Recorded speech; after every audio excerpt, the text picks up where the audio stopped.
kita bicara pendekatan aset.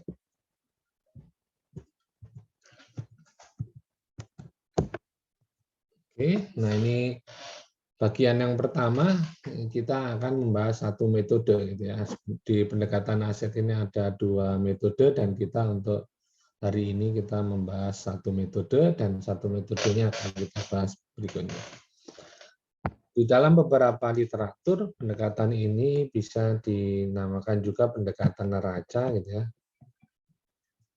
Ada yang menamakan dengan sekarang lebih dikenal dengan pendekatan biaya gitu ya.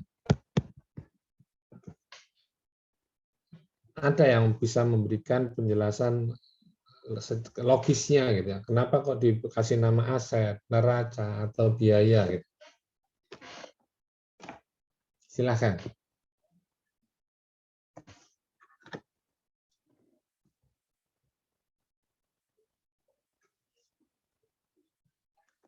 Silakan pendapat. Mungkin saya, Pak. Ya, silakan Mas Adit. Ya, kalau pendekatan aset itu kan kita mengestimasi nilai itu melihat laporan keuangan historis perusahaan. Jadi kayak neraca perusahaan tersebut historisnya. Nah, objek penilaiannya itu kan di mana dalam laporan keuangan tersebut terdapat aset dan kewajiban itu, Pak. Jadi dinamakan pendekatan aset, Pak. Oke, dinamakan pendekatan aset. Oke.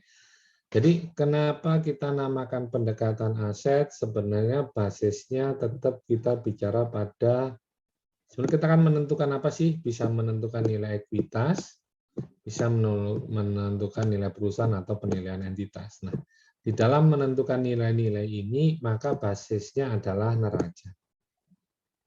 Basisnya neraca. Gitu ya. Ada apa dengan neraca? Ketika bicara neraca, maka di dalam neraca itu ada akun-akun gitu ya. Ada akun aktiva, ada akun aktiva, ada akun pasiva. Ada akun pasiva. Nah, ketika bicara aktiva, maka ada aset berwujud, aset tidak berwujud. Ya. Jadi total aset. Nah, total aset ini harus sama dengan total utang ditambah dengan total ekuitas. Artinya kalau kita ingin menilai perusahaan, maka dengan cara kita mendapatkan neracanya, kemudian kita menilai kembali semua aset-aset yang ada di sini. Secara gampangnya seperti itu.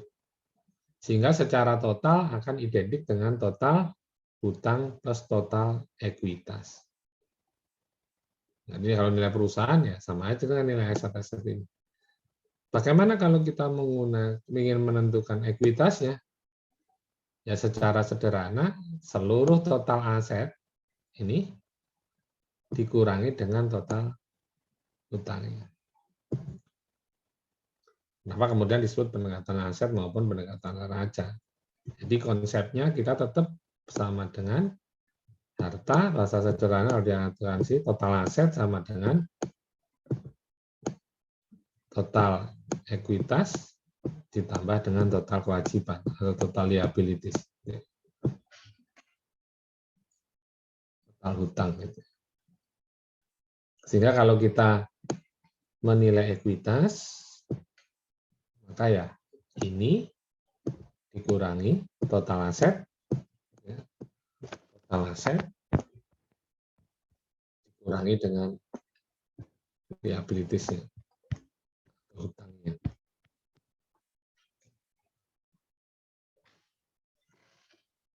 Oke, itu konsepnya. Nah, sekarang dalam perkembangannya dikenal dengan pendekatan biaya. Artinya kalau kita bicara pendekatan biaya, gitu ya, artinya kita bicara cost, cost untuk perolehan, gitu ya, untuk perolehan. Nah ini akan sedikit berbeda antara akuntansi dengan kepentingan penilaian, gitu ya, dengan penilaian usaha atau penilaian bisnis. Kalau kita bicara dalam penilaian dikenal dengan prinsip substitusi, maka seseorang tidak akan mengeluarkan biaya, gitu ya, atau mengorbankan biaya atau cost untuk mendapatkan sebuah ekuitas, gitu ya, atau mendapatkan perusahaan entitas yang memiliki kualitas, gitu ya. Kualitas berarti kinerjanya, yang memiliki risiko relatif sama, gitu ya. Kalau harganya seperti itu, kalau kualitasnya namanya labanya setiap tahun naik 5%, ya kira-kira 5% itu identik dengan untuk mendapatkan perusahaan atau ekuitas itu identik dengan berapa. Tentunya kalau ada di pasaran dengan saham yang relatif sama kondisi perusahaannya, kemampuannya menghasilkan laba namanya 1.000 di pasaran, gitu ya. Maka ya kalau perusahaan substitusi sebagai dasar penilaiannya maka ya 1.000.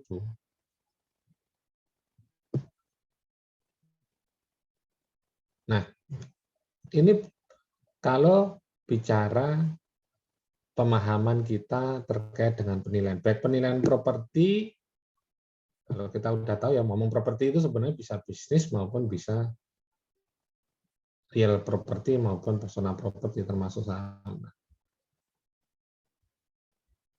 Ya, konsep substitusi kalau kita mengacu ke properti yang kita pelajari maka harusnya ya senilai dengan kualitas dari aset yang kita nilai. Nah, ini kan berbeda dengan akuntansi, gitu ya.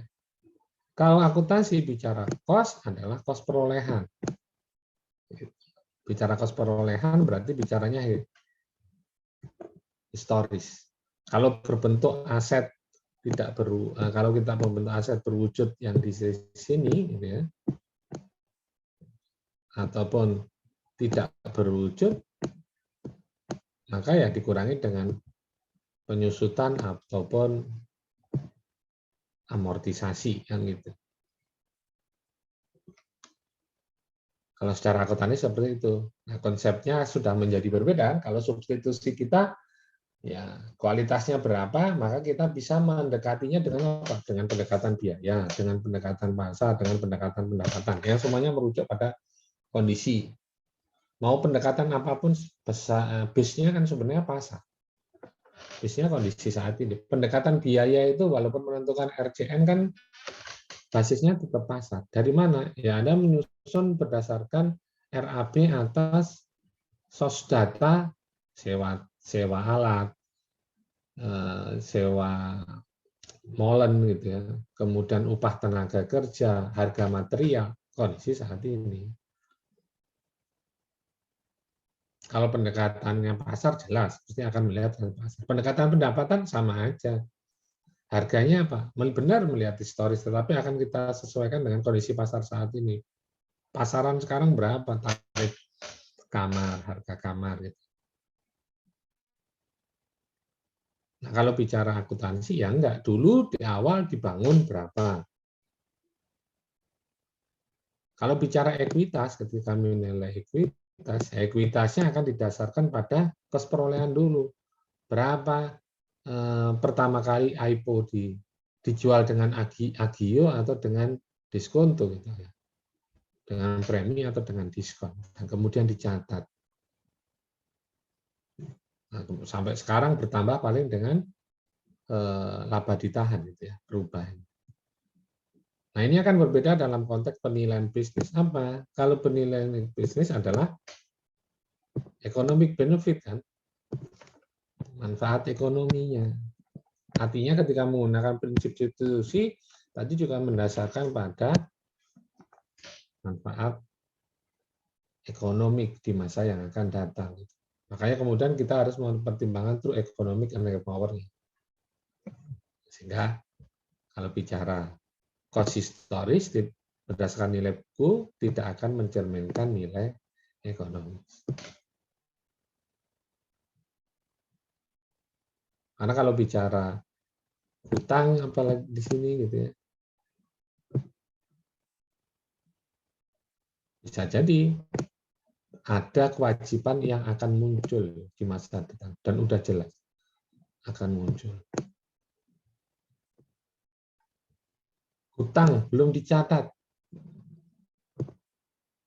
tetapi ternyata sebenarnya belum dicatat karena memang belum taken kontrak, bukan taken akad kredit. Tetapi faktanya sebenarnya kalau penilai melihat kondisi sebenarnya sudah ada restrukturisasi, sudah ada persetujuan bank. Tapi kan tidak akan diakui sebagai utang ini kalau kacamata akuntansi gitu ya.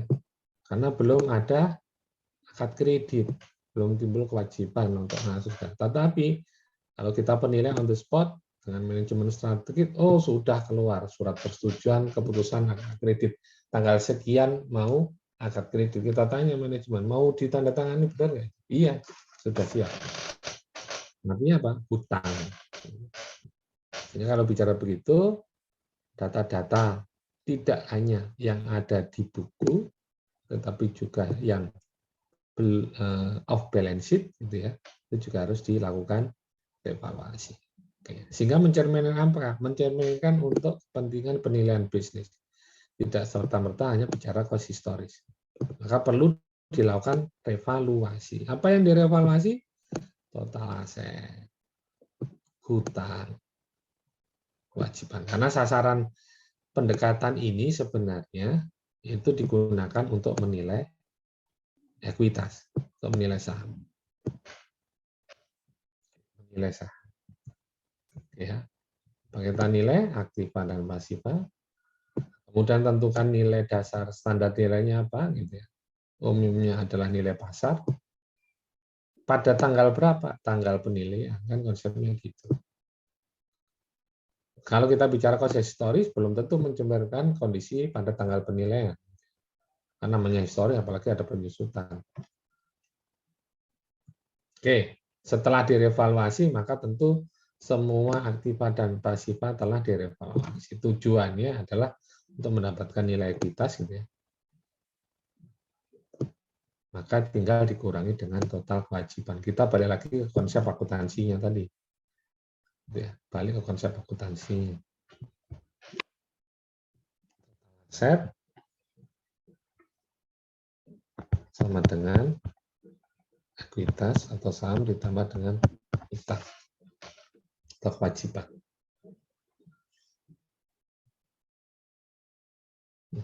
Itu ya, jadi konsepnya adalah menggunakan data di neraca, makanya disebut dengan pendekatan neraca, diapain? Ya aset-aset, karena konsepnya akuntansi, maka total aset sama dengan total perusahaan. Kalau menurut saya total aset dikurangi dengan utang, maka disebut juga dengan pendekatan aset. Nanti yang mendapatkan biaya, nah ketika melakukan penilaian, ya konsep tadi sebenarnya kita bicara konsep substitusi gitu ya.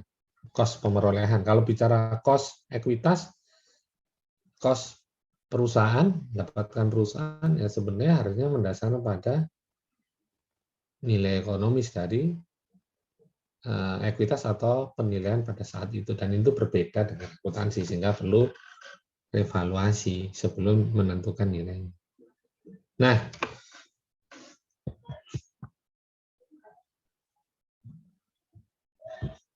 bisnya apa? Dasarnya apa? Dasarnya adalah tadi neraca, kemudian ada revaluasi. Dasarnya ada revaluasi. Dinilai kembali untuk mencerminkan economic value ya, nilai ekonomis, bisnya value. Nah, nanti cara menilainya ini bagaimana?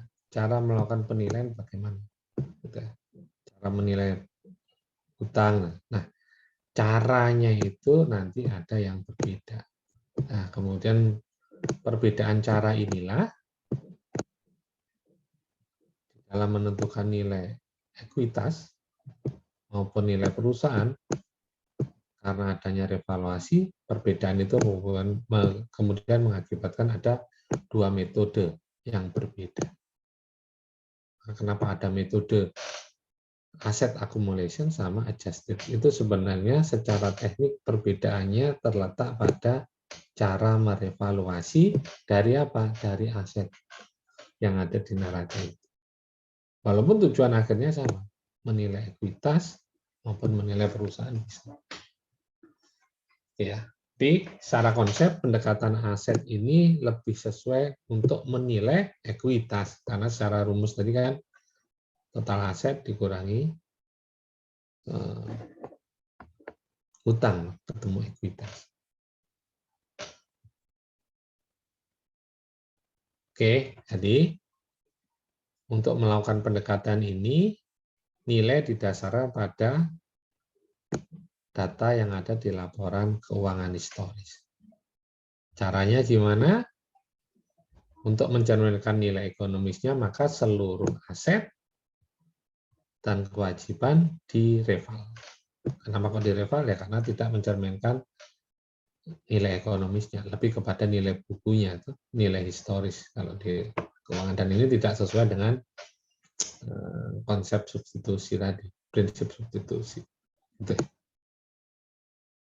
Ini yang mendasari kenapa kemudian harus dilakukan evaluasi. Lebih mencerminkan pada nilai ekonomis dari sebuah entitas atau ekuitas.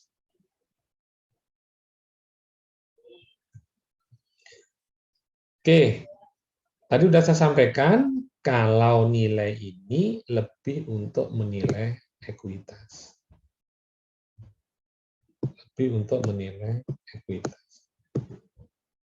Ya, bukan lebih untuk menilai ekuitas karena memang rumusan akuntansinya seperti itu. Kalau dapat ekuitas gitu ya dari neraca ya yang direval kan cuman neraca karena sasaran tembak kita itu sebenarnya metode ini ya.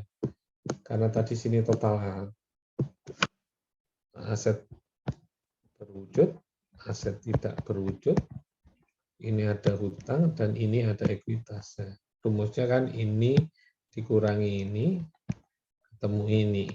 Nah, ya, makanya yang direval ya cuma ini. Ya. Nah, bagaimana kalau menilai perusahaan? Gitu ya. Sebenarnya kalau menilai perusahaan kan ya sama aja dengan total aset.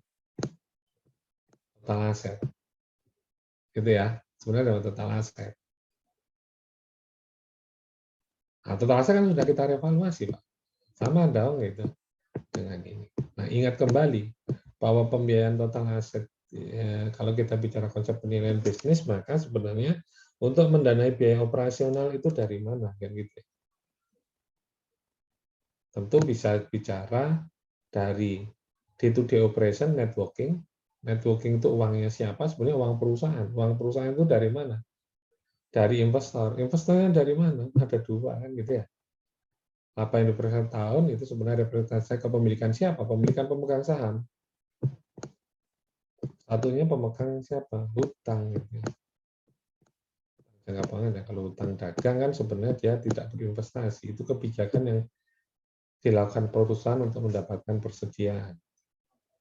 Bukan tujuannya untuk investasi. Nah, kita kembali lagi konsepnya ketika bicara entitas, maka ada dua investor di dalamnya.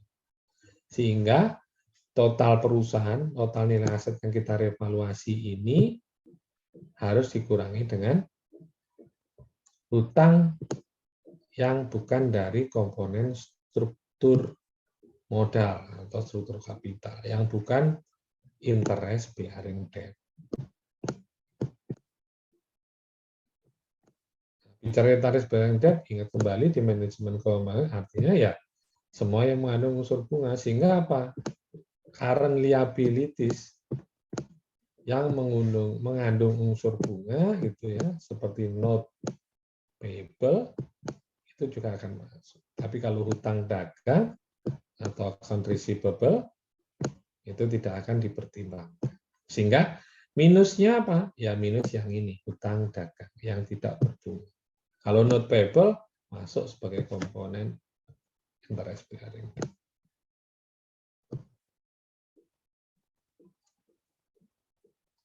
Oke, karena secara konsep kita menilainya adalah total aset, berarti total perusahaan.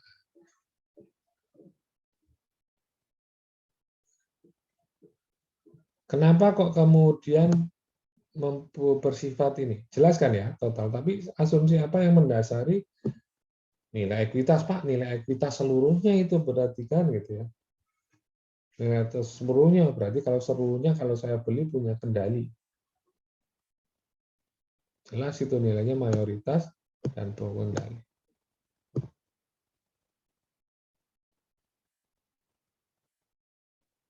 Nah, sebenarnya dalam pendekatan aset ini, itu ada asumsi yang digunakan berupa asumsi bahwa memiliki akses dan kewenangan terhadap aset tersebut. Maksudnya apa?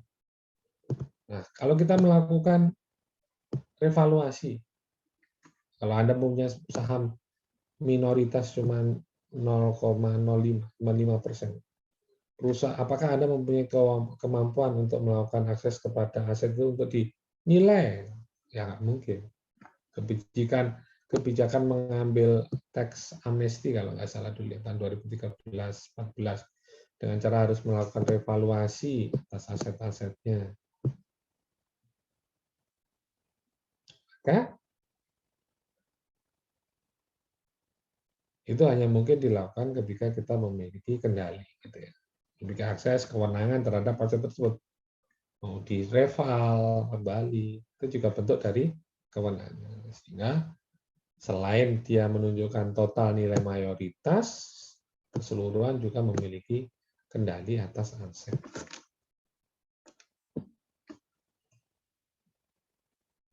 Oke, sampai sini ada pertanyaan? Silakan, sebelum saya lanjutkan. Jelas? Jelas, Pak. Jelas, Pak.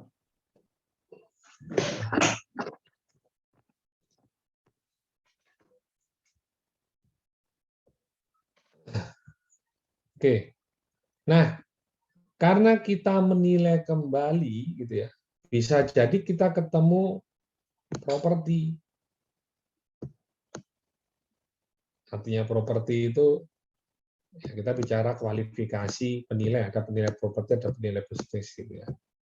Kita ketemu properti berupa land, pabrik, gitu ya. Land property and equipment, PPE, property, land and equipment. Bisa jadi, atau aset-aset yang lain. Nah, aset yang ada itu semua menjadi satu kesatuan dalam rangka apa? Operasi.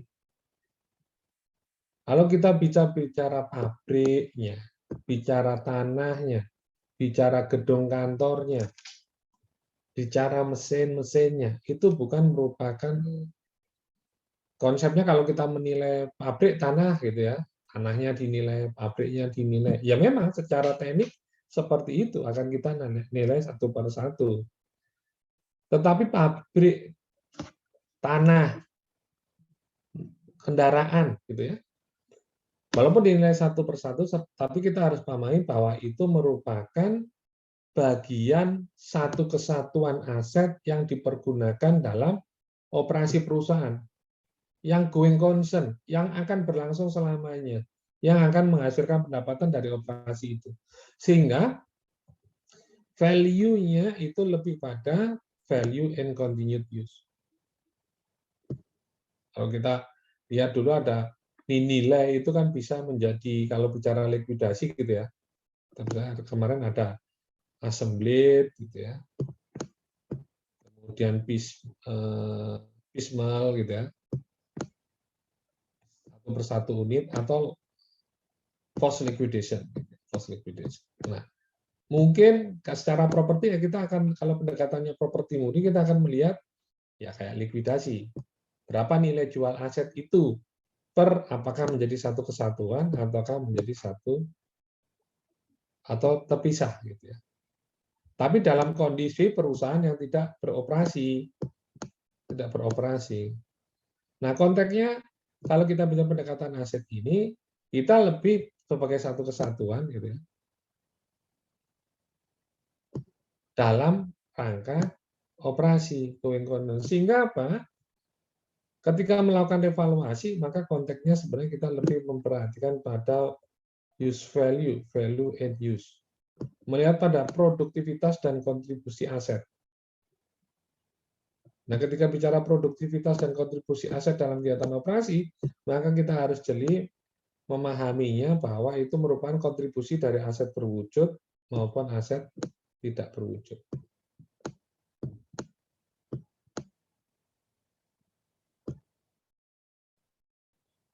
Sehingga sebenarnya kita harus melihatnya, loh kalau begitu Pak, pabrik, rumah gitu. Jadi di situ ada rumah gitu.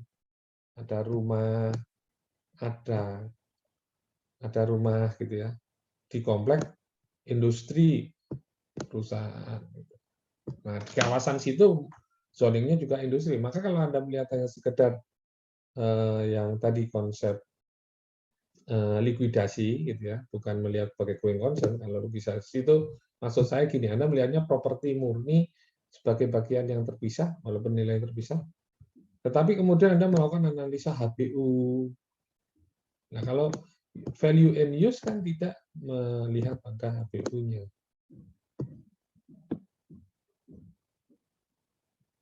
Sehingga ya rumah ya nilai rumahnya.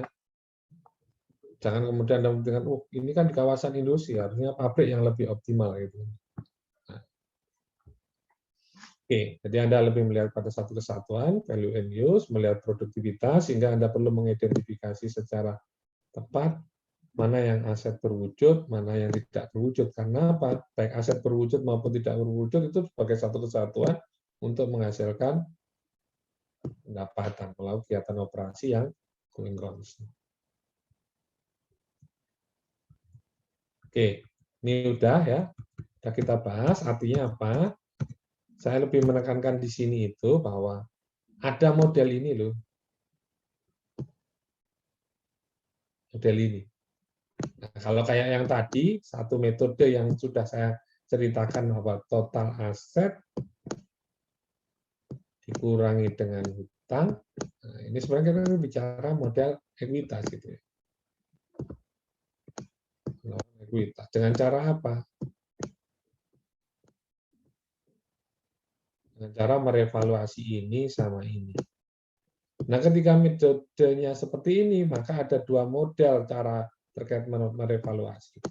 Ada yang adjusted book value method, ada yang excess earning method. Excess earning method atau EEM. Ini berbeda cara menilainya. Ya, cara berbeda menilai. Nah, tadi yang saya jelaskan yang di sini sebenarnya identik dengan ini. Total aset. Nah, kalau yang di sini sama nanti. Tapi akan kita bahas lebih jauh minggu depan bahwa dia juga ada modelnya yang sama seperti ini. Nah, di sini harus lebih jeli lagi. Lebih jeli lagi. Oke, nggak perlu mengulang. Artinya ingat, mau model ini maupun model ini, dua-duanya juga metode asset accumulation method atau adjusted book value method dengan aset excess earning itu bisa mendapatkan nilai ekuitas ataupun nilai entitas. Tergantung cara kita. Gitu.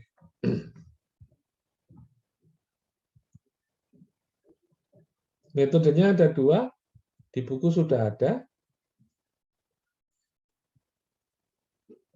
Adjusted book value method. Kenapa dinamakan adjusted? Ya karena disesuaikan. Apa yang disesuaikan? Nilainya. Nilai apa? Nilai aset dan hutang tadi. Value dari aset maupun hutang. Maka disebutnya aset. Aset ataupun hutang. Saya sebut adjusted book value method. Aset accumulation method. Apanya diakumulasi? Kenapa dinamakan akumulasi? Ya sebenarnya kan ini total semua. Aset-aset individual dinilai satu persatu, setelah dapat nilai pasarnya kemudian dijumlahkan. Kalau ingin ekuitas dikurangkan dengan total akumulasi total aset. Nah, kalau di POJK, aturan OJK, di SPI itu diartikan metode penyesuaian aktiva bersih, gitu ya. Penyesuaian aktiva bersih. Penyesuaiannya ya kayak kita lakukan penilaian. Nah, kali ini berarti apa? Ya, inti kuncinya tadi ada kontribusi dan produktivitas aset, maka Anda harus mengidentifikasi. Kalau aset berwujud, jelas. Nah, aset yang tidak berwujud ini yang perlu diidentifikasi. Nah, ini akan menjadi rumit ketika aset yang bersifat implisit. Bukan eksplisit kayak paten, udah jelas. Tapi yang namanya goodwill, nah ini yang menjadi agak repot. Goodwill. Yang tidak eksplisit, semuanya akan masuk sini. Semuanya akan masuk sini. Nama, brand, letak strategis, itu apalagi pool of customer, pool of employee, itu ya yang nggak ada. Kalau copyright, paten, franchise itu mungkin akan nampak di, maka kita perlu mengidentifikasi. Ini yang relatif sulit.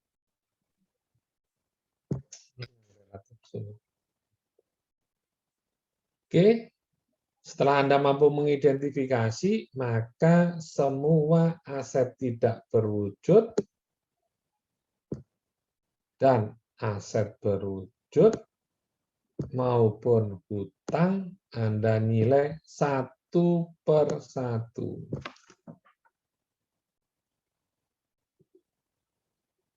Nah, kalau untuk mendapatkan nilai ekuitas, ya itu tadi, tinggal dikurangi dengan kewajiban. Kalau ingin mendapatkan nilai kewajiban, menilai apa tadi, perusahaan atau entitas, ya tinggal dikurangi hutang yang non bearing debt. Satunya namanya excess earning, berarti ada kelebihan pendapatan. Kelebihan pendapatan inilah yang akan dikonversi menjadi value. Caranya gimana? Caranya dengan dikapitalisasi. Makanya kalau di bukunya Pratt namanya capitalized excess earning method, gitu ya. Kalau di bukunya Pak Ruki langsung excess earning method.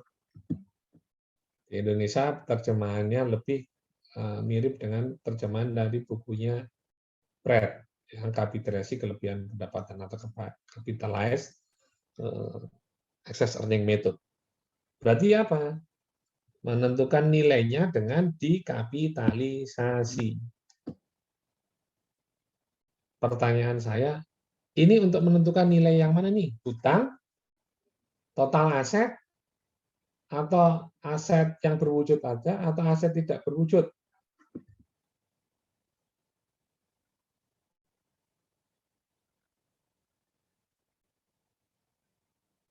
Oh, silakan, gantian. Yang saya izin ambil minum dulu ya. Silakan Ibu Berkat.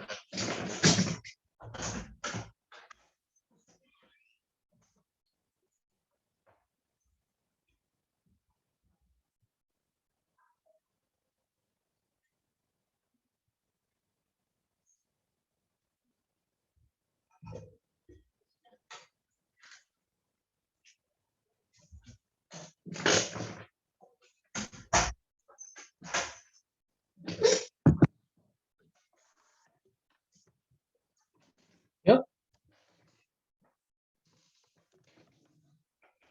Kapitalisasi kelebihan pendapatan. Berarti pendapatannya dikapitalisasi. Value sama dengan apa? Kalau konsep kapitalisasi? I per R, Pak. I per R. Ini tingkat cap rate, capitalization rate. Ini adalah pendapatan, NOI, harus kas, bersih, cash flow, terserah. Intinya ini inflow. Gitu ya. Earning, pendapatan, terserah mengartikan. Tergantung kacamata apa. Kalau pakai dividen diskon model, itu ya bicaranya ini berarti dividen. Ini gitu ya. Kalau kita penganut free cash flow, ya ini free cash flow. Kalau properti, ini NOI. Kan gitu ya.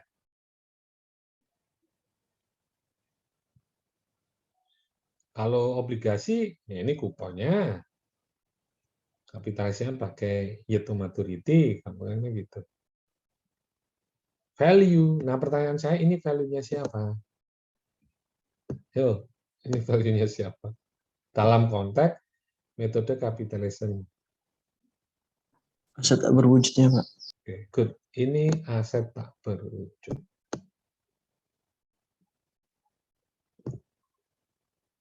R-nya ini juga R-nya aset tak berwujud.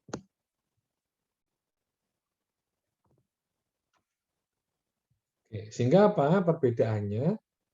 Perbedaan dalam menilainya untuk aset tidak berwujud, nggak perlu Anda identifikasi satu persatu.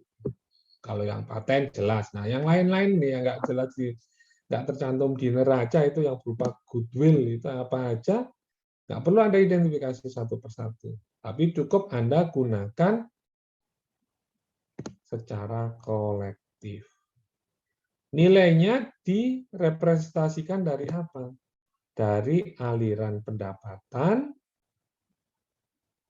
ini ya, pendapatan yang dihasilkan oleh aset tidak berwujud. Tinggal Anda kapitalisasi. Konsepnya going concern, artinya konsep bahwa aset berwujud maupun tidak berwujud itu memberikan kontribusi dalam menghasilkan pendapatan. Jadi kalau ada pendapatan masuk ke perusahaan, kita harus memilah-milah nih pendapatan berwujudnya dan pendapatan tidak berwujudnya berapa. Harus tahu. Nah, yang punyanya berwujudnya ini, yang tidak berwujud inilah yang dinamakan kelebihan pendapatan. Kita kapitalisasi, gitu ya. Nah, bedanya cuma di situ. Karena kita menilai aset tidak berwujudnya dengan cara mengkapitalisasi kelebihan pendapatan yang diperoleh perusahaan, yang merupakan kontribusi dari aset berwujud, kita kapitalisasi dengan tingkat kapitalisasi tertentu dari aset tidak berwujud, itulah nilai dari aset tidak berwujud. Bagaimana dengan aset yang berwujud serta hutang? Juga dinilai, tetapi nilainya sama kayak yang di sini. Dinilai satu per satu secara individual. Secara rumus nilai ekuitasnya ya sama nanti. Setelah ketemu, nah pertanyaan ketemu itu dari metode excess earning ini, itu cerminan nilai capital atau nilai ekuitas.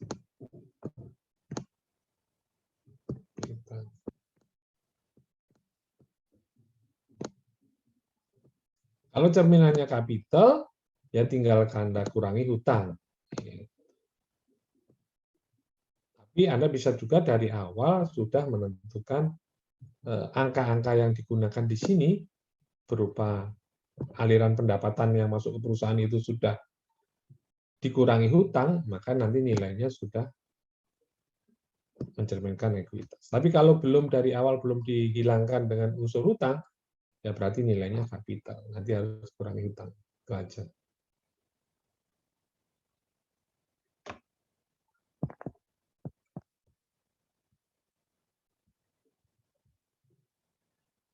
Oke, tuh perbedaannya cuman pada menilai aset tidak berwujud. Gitu ya. Ada cara menilai aset tidak berwujud. Oke, perbedaannya hanya tak berwujud.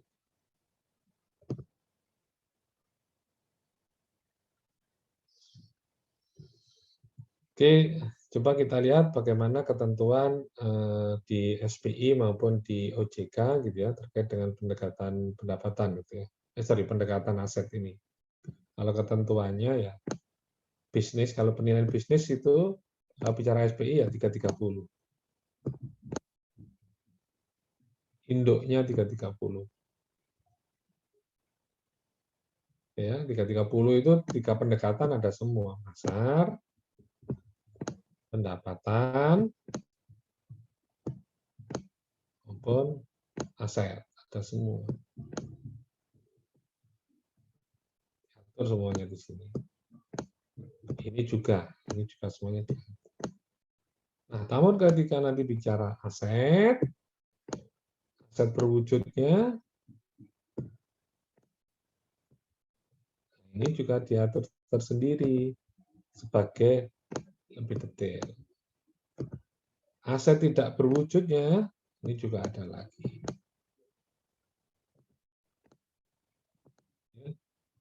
Kita lihat di 320. Oke. Kalau menggunakan pendekatan aset dalam konteks penilaian bisnis, karena aset yang dimiliki perusahaan bisa jadi memiliki berupa aset properti dalam artian ada real property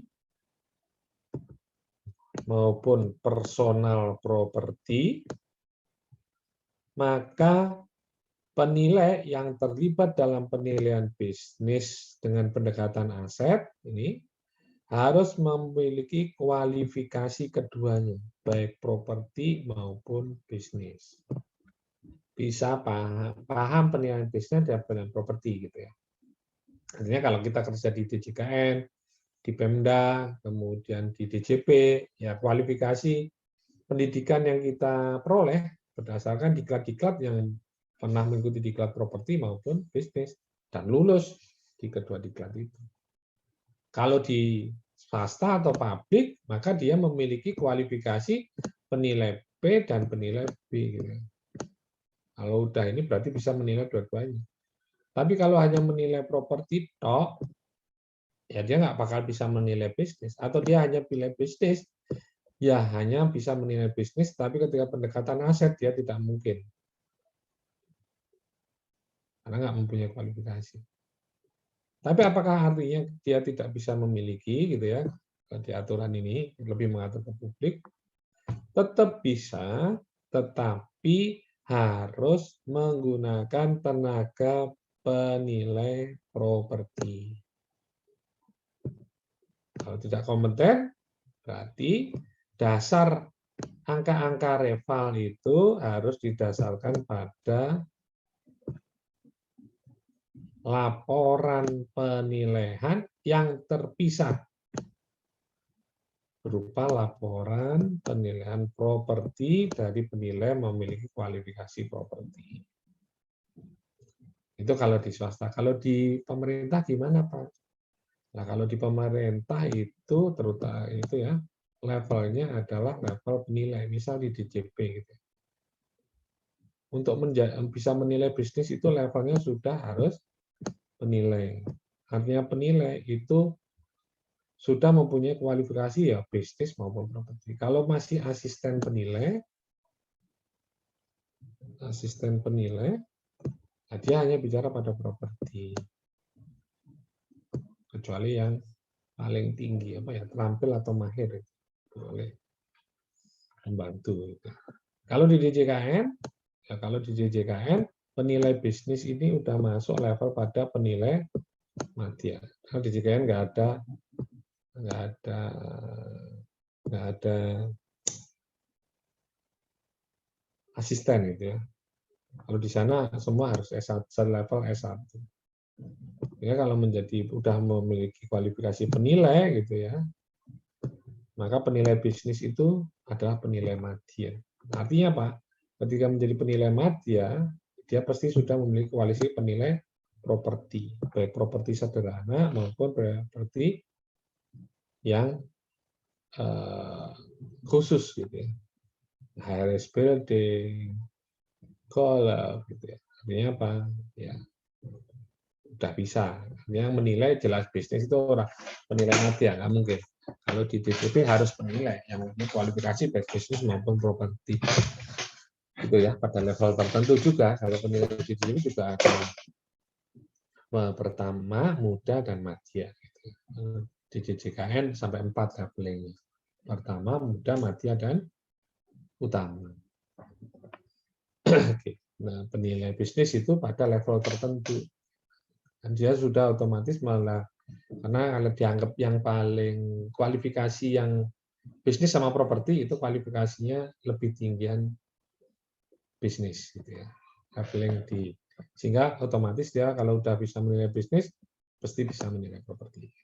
Tapi kalau di swasta itu dipisahkan. Menilai bisnis punya sertifikasi tersendiri, properti sendiri. Ada juga yang mampu memiliki sertifikasi dua-duanya. Itu aman kalau tanpa harus menggunakan jasa penilai properti. Oke, tadi sudah saya sampaikan, bisa untuk menilai perusahaan, bisa menilai entitas, bisa menilai ekuitas. Nah, menilai struktur kapital ya jelas bisa lah. Struktur kapital kan hutang sama modal. Invested capital ya bisa. Sama aja kan ini namanya.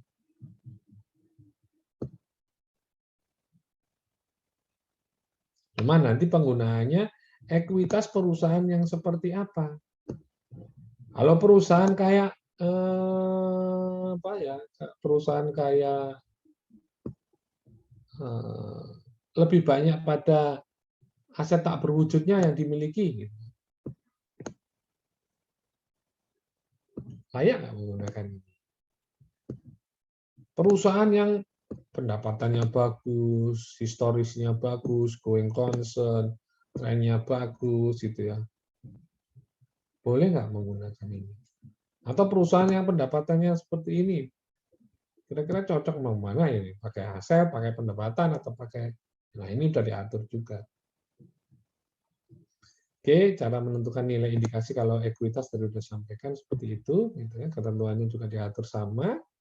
Kemudian karena tadi mencerminkan nilai ekuitas majority yang punya kendali, maka kalau digunakan untuk kepentingan minoritas, maka harus mencerminkan diskon lag, mempertimbangkan D-log, gitu ya. Harus mempertimbangkan D-log. Walaupun sebenarnya kalau kita taat pada konsep, harusnya penilaian ini lebih cocok untuk menilai mayoritas. Bisa saja, boleh aja menilai ditentukan kok, di aturan juga boleh kok. Ini di SPI boleh kok. Tapi ya harus mempertimbangkan D-log kalau menilai minority. Oke, evaluasinya sudah ditentukan pada nilai pasar. Pada nilai pasar. Oke, ya, prinsipnya nilai pasar. Tapi ada beberapa hal tertentu yang dijadikan dasar tidak menggunakan nilai pasar. Ya. Artinya apa? Di neraca nilainya 100. Ya udah, kita gunakan 100. Tidak perlu disesuaikan. 100 itu. Kalau tidak menggunakan pasar, 100. Nah, asumsinya apa? Tidak dilakukan penilaian karena ini sudah merepresentasikan nilai pasarnya. Ini kita lihat apa aset apa yang bisa diasumsikan seperti itu. Oke, ini metode yang pertama. Metode penyesuaian aktiva bersih. Fokus kita hari ini.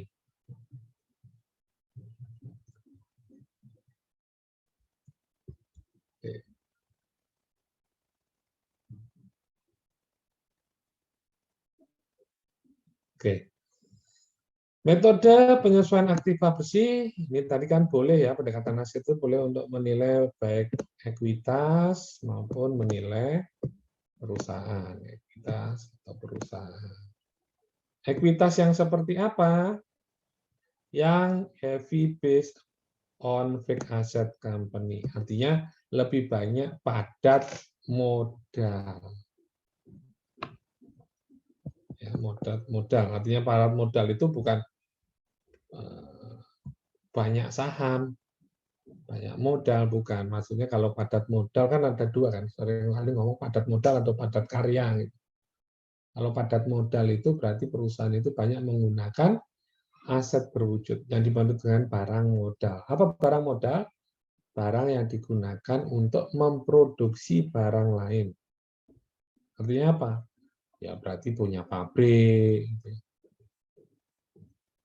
Kalau perusahaan real estate punya banyak gedung-gedung, perkenannya pada aset, aset-aset fisik. Karena itu yang akan digunakan dalam kegiatan operasi untuk menghasilkan pendapatan. Kalau padat karya ya banyak tenaga kerja, intangible-nya lebih banyak. Perusahaan induk holding company. Holding company. Mungkin dulu ada yang tanya, atau di kelas ini, Pak gimana kalau dulu pertanyaannya terkait kalau bicara holding company, bagaimana Pak menilainya ketika bicara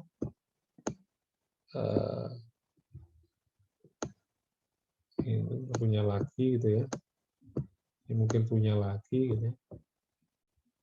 Jadi pertanyaan waktu itu gimana Pak kalau ini berbentuk konglomerasi, artinya konglomerasi tidak berhubungan secara horizontal maupun vertikal pada lain industri, gitu, berbeda. Punya perkebunan, tapi punya juga jasa, bukan punya asuransi ataupun punya keuangan, punya perhotelan, gitu kan udah berbeda. Secara teknik ya, artinya kita menilainya satu persatu di sini. Yang kita sesuaikan adjustment kendalinya ya di sini satu persatu. Satu persatu. Ya, perusahaan ini berapa miliki saham yang ada di situ kan gitu. Sahamnya kita nilai kan representasi dari kepemilikan itu di saham itu kan. Di saham itu. Kita nilai. Jadi kalau kita pertimbangkan ya kita pertimbangkan normalisasi dan kontrol di sini. Nanti ketemu nilainya yang di sini, ketemu nilainya yang di sini. Tidak kalau melihat sini kan seolah-olah, oh ini udah berbeda ya Pak. Kan nggak true economic power. Nah, true economic power-nya kita pertimbangkan satu persatu masing-masing perusahaan ini dengan mempertimbangkan saham yang ada di sini. Oke, nanti kita konsolidasi, kita totalkan kan menjadi nilai holding. Akan ribet kan kayak gitu ya. Nah, kalau menggunakan pendekatan aset, maka kita akan melihatnya seperti ini.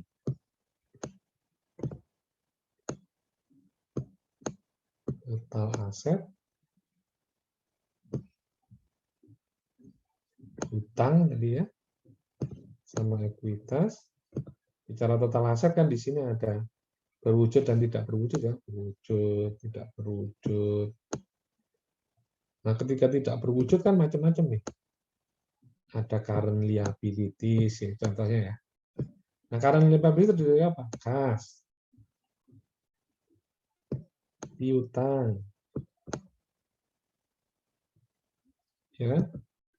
Kemudian persediaan, apalagi investasi. Nah ini ya, ingat pelajaran manajemen pertemuan terakhir. Kita bicara di situ will out, gitu ya. Di situ kan kita bicara proporsi itu, ketika bicara akuisisi, gitu ya. Nah, investasi di sini kan macam-macam, bisa obligasi, bisa sertifikat Bank Indonesia, bisa aja. Bisa juga apa? Saham. Saham perusahaan lain. Ya, perusahaan lain. Nah ini, saham-saham yang di sini nih. Ini kan sebenarnya yang dimiliki di bawah-bawah ini kan dicatat cari satu. Saham di mana? Saham di ini, saham di ini, saham di ini, saham di ini. Kalau kemarin kan ketika bicara kontrol, kemungkinan kita terkait dengan pendekatan pasar atau pendekatan pendapatan gitu ya. Maka cerminannya itu economic power. Ya, economic power-nya dari mana? Dari masing-masing anak perusahaan. Tapi kalau kita menggunakan total aset, ya udah ini ke nilai ini saja, menilai saham yang di sini aja semuanya itu otomatis Yang di sini maupun di sini.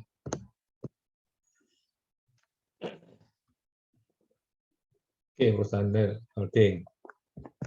Saham di perusahaan holding.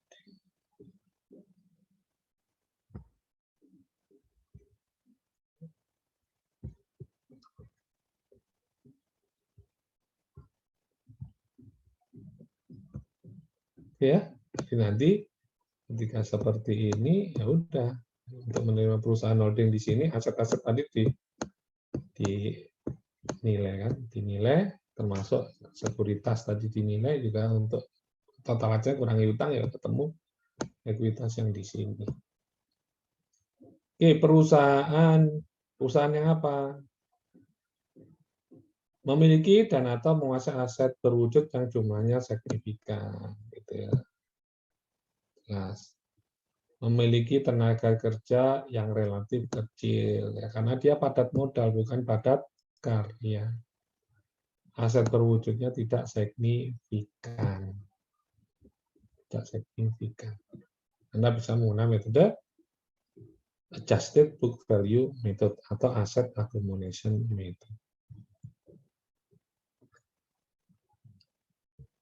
Nah, lebih detail lagi perusahaan yang seperti apa juga diatur di sini terkait dengan pendapatannya, prospeknya bukan positif. Ya, sebenarnya identik dengan likuidasi, tapi kan konsep di sini kan aset itu adalah hipotesanya adalah seberapa besar nilai penjualan aset itu kalau diasumsikan bahwa nilainya didasarkan pada penjualan aset yang dimiliki oleh perusahaan. Nah, kalau kita menggunakan pendekatan pendapatan, nggak pernah positif, gitu ya. Karena akan menjadi susah bagi kita membuat sebuah proyeksi. Asumsinya proyeksinya kan positif. Kalau negatif, ya bisa aja negatif. Cuman kan nilainya menjadi negatif. Kalau nilainya negatif, ngapain Anda menggunakan pendekatan itu menjadi tidak relevan, kan?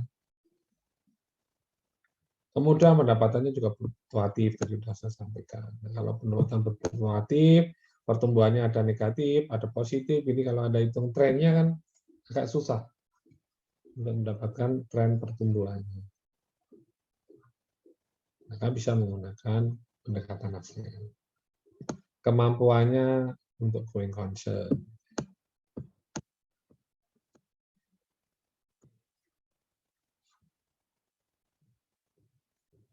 Perusahaan yang startup, ya, startup itu yang prospeknya belum jelas. Dia masih pada tahap prototipe, pengenalan produk, uji coba, capital expenditure-nya masih tinggi, gitu ya. Depresiasinya mungkin masih tinggi, sehingga labanya masih negatif, cash flow-nya juga negatif. Nah, kalau menggunakan pendekatan pendapatan, susah. Pasar mungkin, selama ada transaksi jual beli startup. Atau perusahaan yang ini identik juga sih, trouble companies, terkait dengan apa? Memperoleh pendapatannya.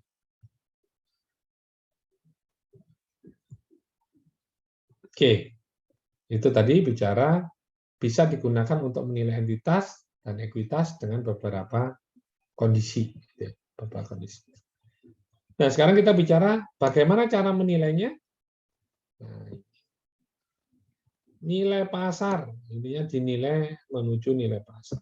Apa aja? Kalau bicara kas, setara kas, persediaan, piutang, surat berharga, instrumen, aset keuangan, dan lainnya.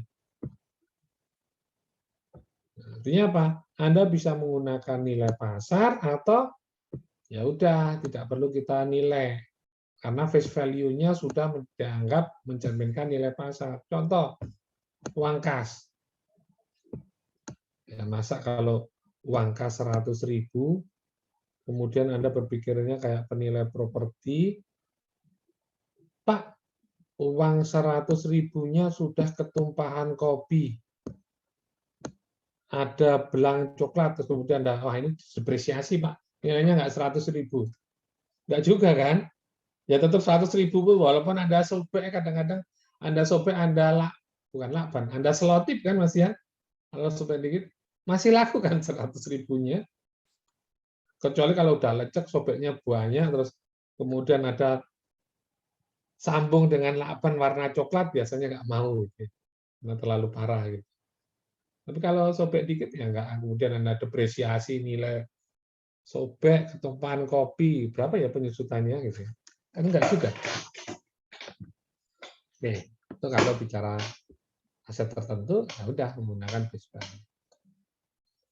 Penilaian aset tetap berarti ada real property, ada personal property. Maka kalau real property, kalau merujuk ke SPI, SPI 300.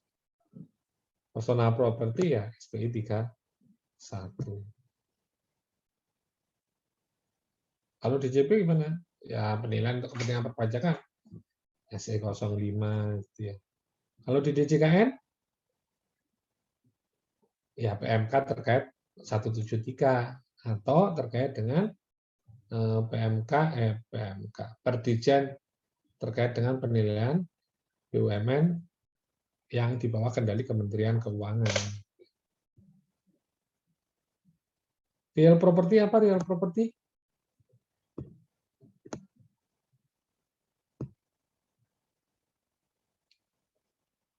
Apa real property?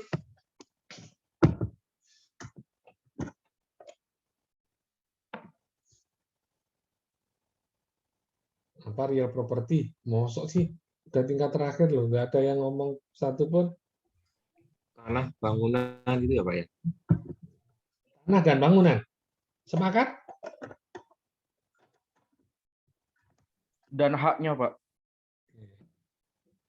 Tanah dan bangunan. Plus hak-hak yang melekat atas tanah dan bangunan. Itulah yang namanya real property. Kalau tanah dan bangunan toh namanya? Real estate ya Pak ya? Real estate. Iya. Real estate. Gitu. Jadi kalau kita menilai itu sebenarnya yang kita nilai itu bukan hanya real estate-nya. Anda mempunyai nilai dikasih tanah, tapi kemudian Anda punya sertifikat, bukti kepemilikan gitu ya, tetapi tidak ada hak sama pun atas tanah itu. Nggak boleh ngolah, nggak boleh menyewakan, punya nilai nggak kira-kira? Enggak, makanya kalau Anda menilai tanah ground cut punyanya ini dari konteks Anda gitu ya, punya rumah, kemudian Anda jaminkan tanahnya tanah ground cut, ground sultan gitu ya, tanah ground sultan ada di Jogja. Itu kan tanahnya sultan, bukan tanah Anda. Anda nggak punya hak kepemilikan sama sekali, walaupun Anda tempati. Dan kalau nggak sah, informasinya kan bebas PBB juga itu. Walaupun tinggal di Jogja juga nggak tahu itu yang di daerah sekitar Beteng itu kebijakannya seperti apa. Tapi artinya itu tanah ground, tanah sultan, tanah raja.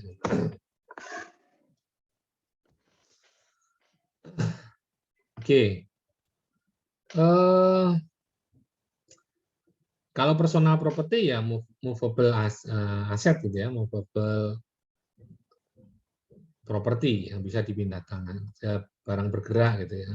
Tidak hanya sekedar dipindah tangan kan, tetapi lebih bergerak. Tidak melekat pada bangunan. Nah, aset tak berwujud tadi sudah sampaikan SPI 320 sebenarnya. Utang, liabilities, instrumen keuangan lainnya juga ada. Artinya kalau kita bicara aset, gitu ya, bisa jadi kita ada di dalamnya instrumen keuangan. Instrumen keuangan itu macam-macam. Ya. Aset berupa saham, ya instrumen keuangan. Aset berupa hutang itu juga instrumen keuangan. Liabilitas instrumen keuangan. Bisa diperjualbelikan? Bisa. Piutang juga instrumen keuangan. Makanya piutang ada cesi, bisa Anda jual belikan kan gitu ya. Ada juga kontrak swap atas komoditis, itu juga bisa Anda jual belikan. Gitu ya. Kemudian ada option, ada teknik penilaian option ya atas kontrak, gitu, swap, gitu, perjanjian untuk membeli suatu aset pada harga tertentu di suatu waktu atau komoditas. Dulu option itu lebih ke komoditas. Sekarang berkembangnya ke saham pun bisa. Oke, kita nggak lari jauh ke sana. Nanti aja kalau udah masuk D4 akan dibahas lebih lanjut. Oke, prosedurnya seperti apa? Yang jelas pertama Anda harus dapat neraca. Ini kunci jelas. Harus dapat neraca yang udah diaudit. Tentunya kalau kita bicara ketentuan di OJK kan udah diaudit. Gitu ya. Walaupun sebenarnya kalau belum diaudit kita bisa juga menilainya. Kemudian identifikasi mana yang perlu direvaluasi baik aktiva maupun kewajiban. Sehingga kita harus mengetahui off balance sheet-nya. Aset atau kontingen aset. Aset apa yang belum tercatat. Mungkin sekali.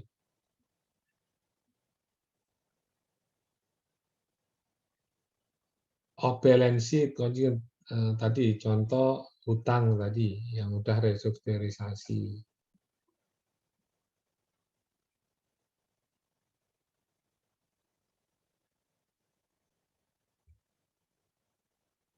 Oke. Kemudian estimasi nilai seluruh akun. Artinya estimasi nilai Anda reval kembali gitu ya. Ini Anda reval semua akun maupun yang ada di neraca on balance sheet maupun off balance sheet yang Anda peroleh dari data manajemen gitu. Setelah itu hasil evaluasi Anda susun kembali berdasarkan neraca, value di neraca. Setelah itu hitung nilai ekuitasnya dengan cara dikurangi. Oke, itu prosedurnya. Nah, pertanyaan kemudian bagaimana kita menilai satu persatu. Lihat. Oke, tadi nilainya adalah nilai mayority, sehingga penerapannya perlu nggak dikasih diskon. Baik diskon lack of marketability maupun diskon lack of control. Oke, cara menentukan kas tadi sudah sampaikan, ya udah pakai face value. Contoh kas dan setara kas, traveler check, deposito, giro di bank. Itu semua ya nilainya sama kayak di situ gitu ya. Piutang. Bagaimana cara menilai piutang?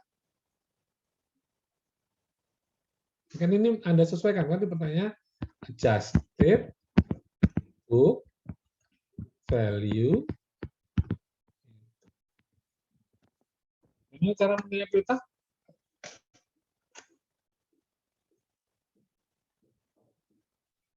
Udah dibahas?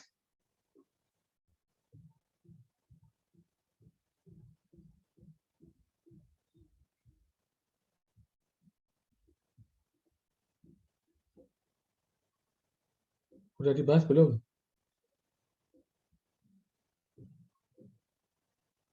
Ayo. Belum atau sudah? Kok diam semua sih? Lupa soalnya, Pak. Masih ingat Anda bicara normalisasi kemarin ketika sebelum analisa laporan keuangan kan ada di situ. Adjustment atas piutang. Gitu ya. Berdasarkan saldo rata-rata piutang. Gitu. Ya, sebenarnya itu sama dengan melakukan adjustment itu melakukan penyesuaian kembali atas nilai. Cara teknik penilaiannya ya kayak gitu. Kalau penyajian di laporan keuangan seperti apa sih penyajian piutang oleh akuntan? Berdasarkan apa? Tertagihnya dan tidak tertagihnya Pak. Umur. Berdasarkan net realizable value, nilai realisasi bersihnya. Maka ada akun piutang cadangan piutang tak tertagih. Piutang yang dikucurkan digunakan cadangan piutang tak tertagih, hasilnya itulah net realizable value.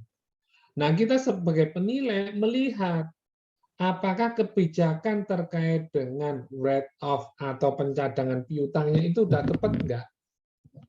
Itulah penilaiannya kita. Kita yang sama, net realizable value, tetapi kita menelisik kembali kebijakan akuntansi berdasarkan yang sudah macet lebih dari 30 hari, lebih dari 30 hari, gitu ya. Atau 60, atau 90, atau 120, kita identifikasi ulang. Melihat kemana kita? Kebijakan sudah ada, jelas. Kan kita akan menilai pacarnya enggak itu ya, menentukan nilai pacar. Kemana kita melihatnya? Oh, udah macet 30% loh. Sorry, bukan 30. Udah macet 120 hari. Mungkin yang 120 hari macet itu cuman dicadangkan sekian persen, gitu. Sehingga berdasar saldo piutang apa-apa total menjadi 10% namanya. Udah macet 120 hari, kemungkinan tertagihnya itu berarti masih 90%. Karena pencadangannya badannya 10%. Nah, Anda melihat wajar nggak sih kemungkinan masih mampu 90%? Kan gitu ya? Anda bisa melihat historisnya, Anda bisa melihat pada benchmark ke perusahaan yang lain. Lah kalau ternyata enggak, misalnya oh rata-rata 80, menurut Anda 80, ya berarti tertagihnya harusnya enggak seperti yang tercantum di neraca, enggak cuman dipotong 10% pencadangannya, ya berarti 20%. Oke. Paham ya sampai sini? Paham, Pak. Nah, tentunya enggak sepihak, Anda harus berdiskusi dengan auditor mereka.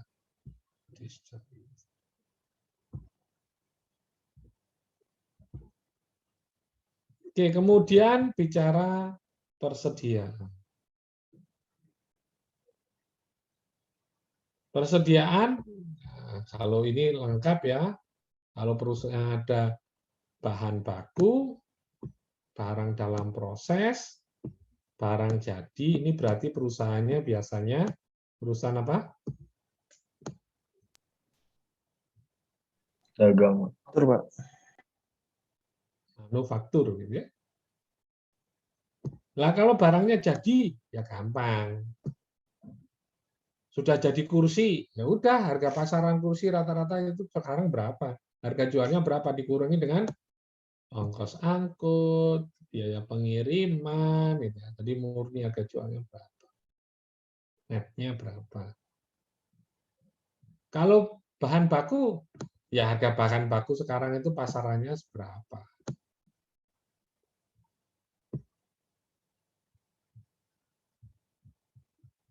Nah, kalau barang dalam proses, work in process, atau beberapa literatur Indonesia, barang setengah jadi. Ini kursi, kayunya, kerangkanya. Dari kayu yang potong-potong, udah dibubut, sudah dirangkai, menjadi kursi rangka. Pas dilakukan penilaian kondisinya kayak gini.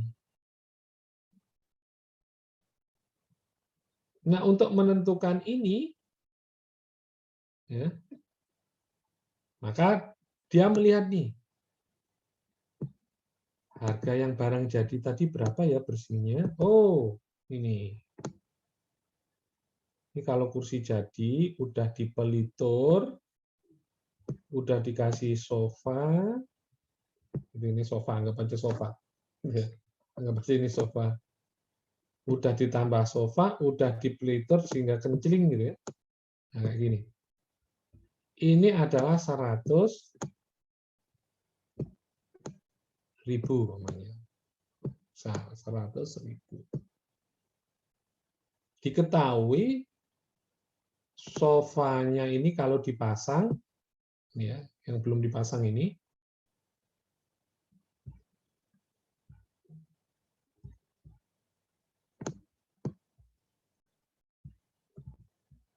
sofanya ini membutuhkan biaya pemasangan sebesar 20.000.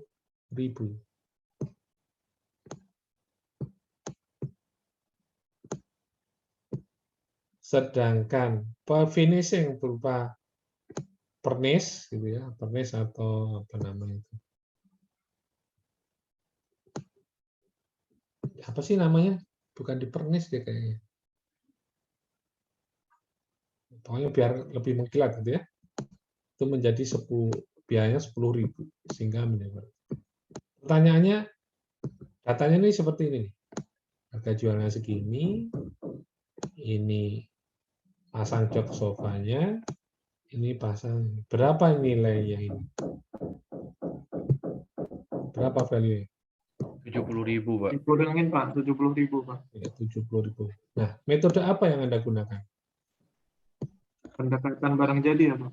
Oke, Anda menggunakan pendekatan barang jadi. Kalau pendekatan bahan baku, ya Anda hanya mempertimbangkan habis berapa nih kayu-kayu ini. Berapa biaya bubutnya, gitu ya. Sebelum dari kayu yang utuh dipotong-potong, dibubut, itu biar tengah kerja bubutnya berapa kan biasanya kalau manufaktur kayak gini dari bahan jadi masuk ke bagian pemotongan, ini motong-motong aja, nanti masuk ke bahan bubut, gitu ya. Dibubut yang menghaluskan. Nah, ini biaya total ke sini itu berapa? Kalau Anda mendasarkan pada biaya-biaya yang dikeluarkan sehingga pada kondisi bahan baku menjadi bahan seperti ini, maka Anda menggunakan pendekatan bahan baku.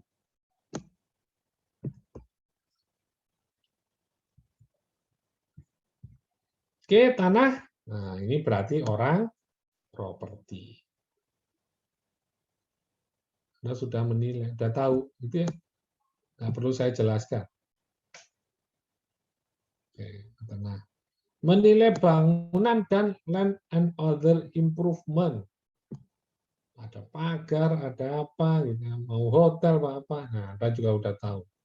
Kalau biaya, ya replacement cost new dikurangi 3 juta. Kalau hotel berarti income production, kalau kantor juga income production yang disewakan, mall ya Anda bukan pendekatan. Mesin dan perlengkapan, ya Anda sudah bicara materi, penilaian peralatan dan mesin. Mau kapal, mau pesawat, Anda sudah belajar kan? Ya caranya kayak gitu. Tidak perlu saya jelaskan. Kendaraan bermotor, ya pendekatan pasar. Bisa. Oke, itu penilaian properti. Penilaian kewajiban, ya Anda juga harus melihat. Kalau bicara hutang dagang, konsepnya kalau bicara hutang dagang itu adalah kebijakan, kan saya sampaikan itu adalah kebijakan perusahaan.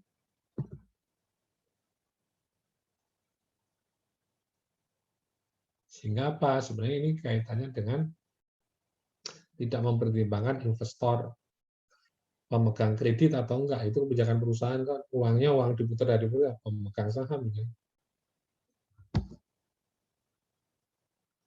Nah, tapi lihat dulu ketika melakukan kebijakan ngambil persediaan dengan kredit, gitu ya, gimana klausulanya? Kalau dalam prakteknya kita belajar kan dulu cuman berdasarkan paling ada diskon gitu ya, 210, N30 kan gitu aja. Tapi kalau dalam praktek aslinya ya bisa jadi untuk kita punya untuk menjaga kelangsungan usaha kerjasama dengan pihak tertentu kan gitu ya. Dia akan selalu menyuplai kita. Oke, kita suplai, bayarnya kredit berapa hari sekali itu juga kan gitu. Walaupun untuk persediaan hutang dagang kredit. Tapi kalau kemudian ada macet ya, ada nggak di kontrak itu klausula itu kalau macet bagaimana? Ada nggak bunga atas keterlambatan bayar? Nah pertanyaannya kalau seperti ini kebijakannya bisa dihapus nggak selama ini? Nah, tentunya kan jarang kan ya bisa dihapus ya. Atau bisa dihapus sampai jumlah tertentu. Atau ya kena bunga, baru dikena bunga. Nah, maka yang macet itu menjadi ada bunga, ya harusnya disesuaikan. Utang dagangnya itu ada. Hutang bank. Nah, ini asumsi umum yang praktek umum tidak disesuaikan. Kenapa?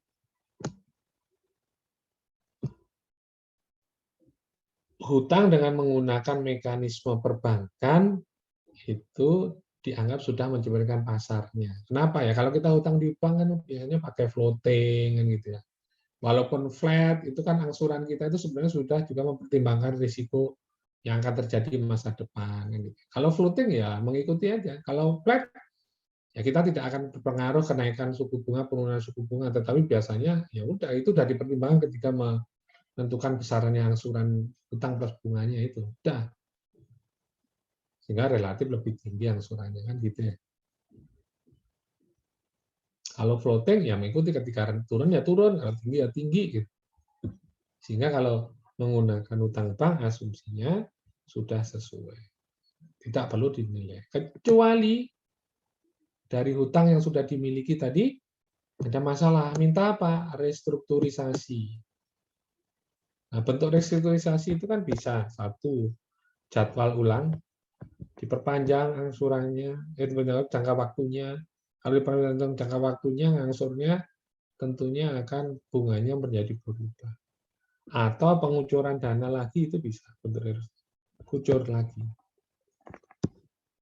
Nah, saya sampaikan tadi, kucurkan, sudah mengajukan restrukturisasi ke bank, nah banknya sudah mengeluarkan surat persetujuan restrukturisasi. Biasanya nanti di surat, kalau nanti Anda lulus, gitu, saya sering ngomong, kalau udah lulus, buruan kerja, langsung investasi ke rumah. Itu pesan saya, beli KPR. Walaupun belum punya istri, beli udah. Praktekkan nilai properti Anda. Ilmu yang Anda pelajari real pengantar investasi real estate. Ada leverage di dalam. Ada keuntungan dari apa? Kenaikan nilai. Oke, saya tidak akan ngomong ke sana.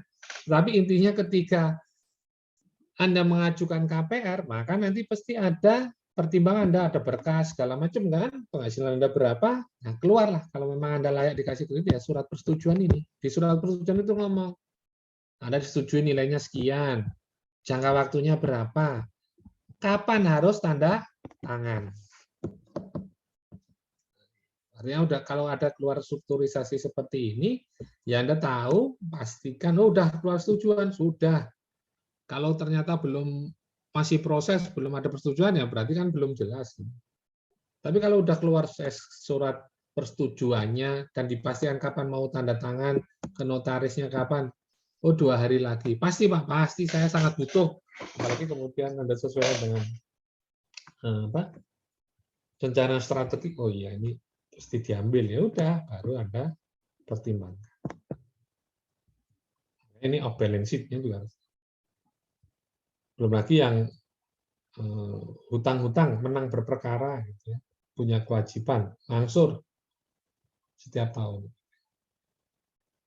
Obligasi dinilai dengan penilaian obligasi. Kalau obligasi ya jelas relatif harus disesuaikan. Berdasarkan apa? Ya berdasarkan kuponnya, yield to maturity-nya, dan juga berdasarkan maturity date-nya gitu. Nanti juga bicara yield to maturity-nya, berarti itu bicara tingkat diskontonya atau tingkat kapitalisasinya, maka bicara risiko. Anda harus membedakan apakah obligasi pemerintah atau obligasi perusahaan yang dimiliki oleh perusahaan itu. Bisa jadi dia beli obligasi perusahaan yang lain, tentu risikonya akan lebih besar daripada obligasi. Oke, itu bicara aset-aset berwujud dan juga kewajiban. Kalau aktiva tak berwujud, kalau ingin detail tahunya, ya bisa baca SPI 320. Oke, tadi di awal kalau intinya ya aset berwujud, tidak berwujud itu ya nggak ada fisiknya. Tetapi yang penting itu dia memiliki kontribusi terhadap apa? Terhadap aset baik yang bersifat moneter maupun tangible. Ya kalau kita bicara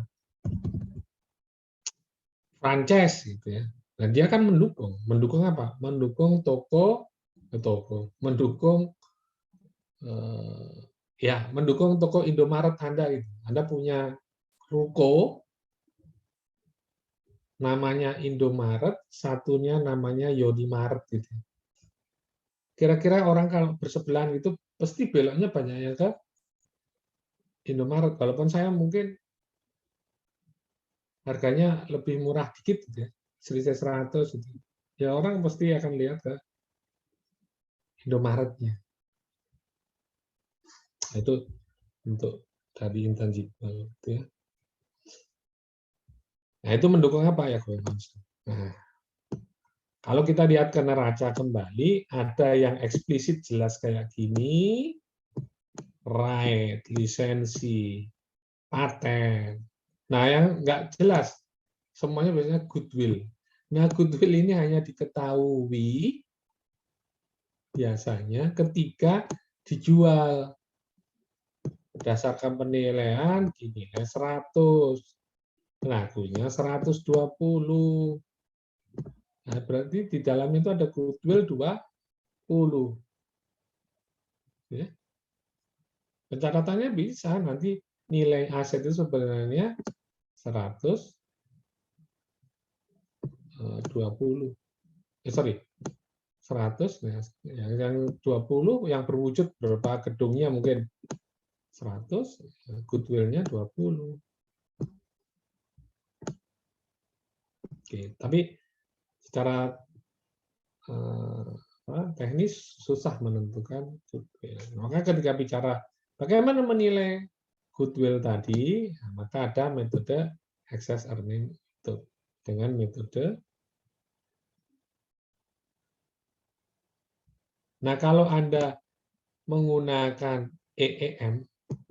menggunakan adjusted book value method, nah goodwill ini harus diidentifikasi satu per satu. Ada customer, pool of employee atau workforce, tenaga kerja, workforce.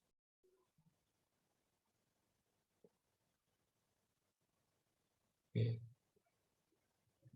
Nanti baru Anda nilai satu persatu. Nah, ini pengelompokannya.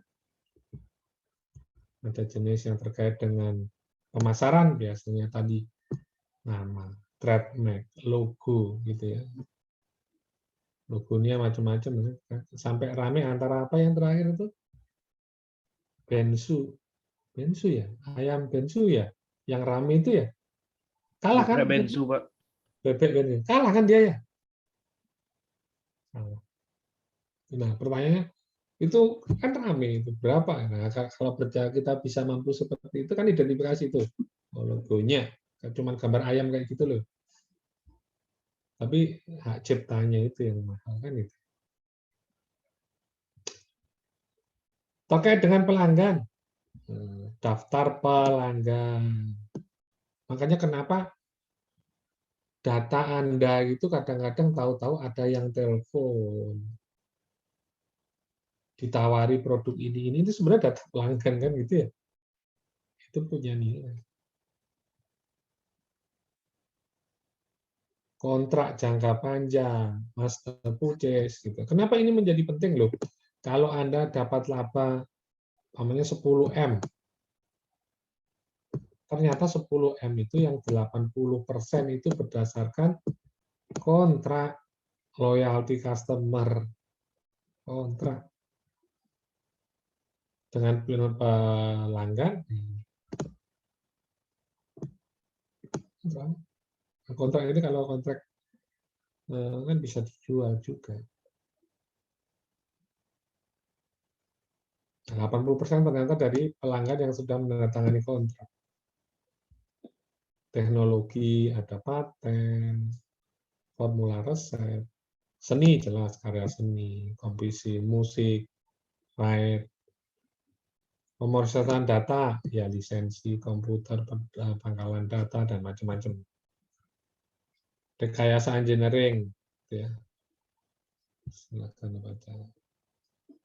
Gambar, master plan.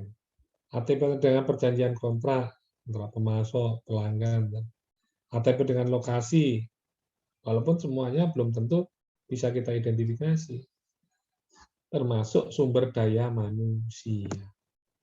Nah, sebenarnya sumber daya manusia ini bukan ATP. Sebenarnya sumber daya manusia itu bukan ATP.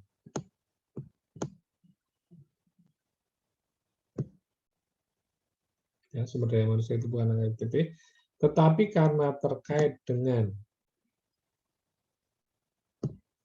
aset-aset yang lain, gitu ya, aset-aset yang lain dalam menentukan distribusi alokasi aset-aset yang dimiliki perusahaan, karena dia akan beroperasi dengan adanya ini, gitu ya, dengan menggunakan dalam penentuan excess earning method, gitu ya, dalam penentuan excess earning, maka sumber daya manusia itu harus dinilai. Tapi bisa jadi nanti tidak dinilai. Tidak dinilai. Tapi kenapa perlu dinilai? Karena ada kaitannya distribusi aset berwujud kepada aset tidak berwujud yang dimiliki perusahaan dalam penentuan excess earning, gitu ya. Maka dia perlu dinilai. Nah, yang lain-lain itu bisa bicara goodwill, reputasi, semuanya ini perlu ada identifikasi. Oke, untuk bisa mengidentifikasi karakteristiknya seperti apa, ya dapat diidentifikasi secara jelas dan spesifik. Menghasilkan jumlah manfaat jelas. Kalau pelanggan ya bisa kita lihat dari pelanggan-pelanggan itu, terutama yang loyal itu pendapatannya berapa sih menghasilkan kontribusi.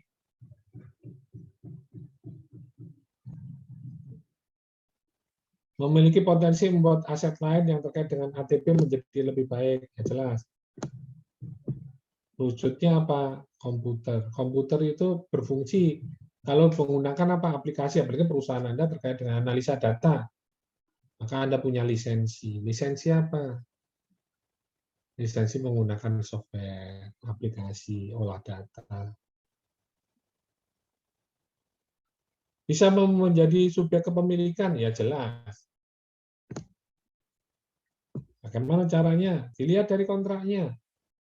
Ya, paten dilindungi keberadaannya ada, pendaftarannya, didaftarkan, keluarlah pendaftarannya. Ada bukti nyata perwujudan ATP-nya, dokumen lisensinya, kontraknya, daftar pelanggan, gitu ya. Dapat dimusnahkan atau diakhiri. Ya, kalau udah berakhirnya masa waktu paten mungkin 30 tahun udah selesai, ya udah. Habis. Kalau kontrak, ya, perjanjiannya sudah berakhir, ya habis kontraknya. Nah, ketika kita menentukan nilai ini, ada masa manfaatnya kan, ada jangka waktu tadi. Ya, kita lihat nanti ini pertimbangan. Seberapa besar kontribusinya terhadap penciptaan nilai. Kalau mamanya paten tinggal setengah tahun, gitu ya, menurut Anda ini nggak material, ya nggak perlu Anda nilai. Tapi kalau patennya sudah masih lebih dari 4 tahun atau 5 tahun, ya itu judgement penilai. Ini pengaruhnya ke nilai tinggi nggak sih? Oh, tinggi. Ya udah Anda nilai, gitu ya. Ini contoh menilai workforce atau tenaga kerja atau pool of employee itu bisa dengan pendekatannya biaya terkait dengan gaji. Bisa. Kalau di PET ada lagi terkait dengan biaya rekrutmen ditambah dengan biaya pelatihan sehingga Anda mampu sampai kondisi saat ini. Latihan.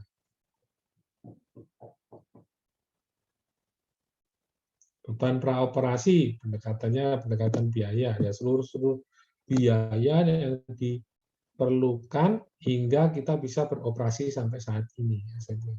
Berupa apa? Perizinan SIUP, AMDAL, studi kelayakan, itu totalnya dipangan berapa? Pool of customer.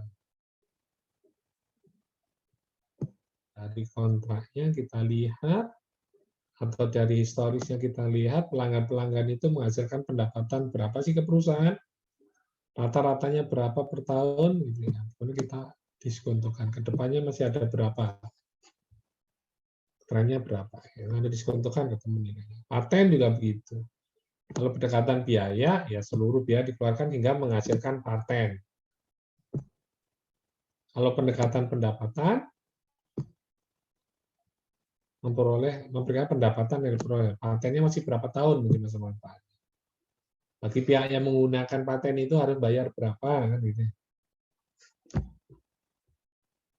Royalti, ya berapa royalti itu kalau terkait dengan laku gitu ya.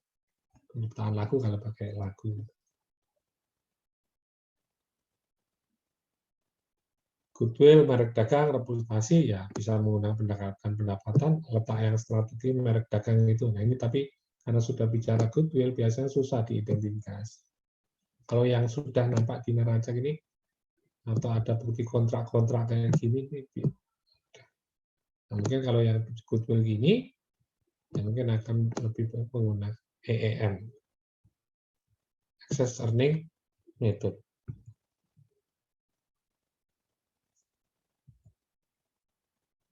Oke, penghitungan nilai metode penyesuaian aktiva bersih.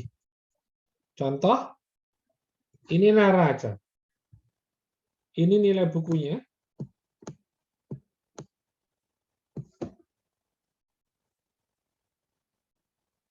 Ada aktiva lancar. Ada, ini penyertaan itu berarti investasi pada sekuritas perusahaan lain. Ini juga aktiva lancar. Aktiva tetap bersih. 967 terdiri dari tanah, bangunan, kendaraan.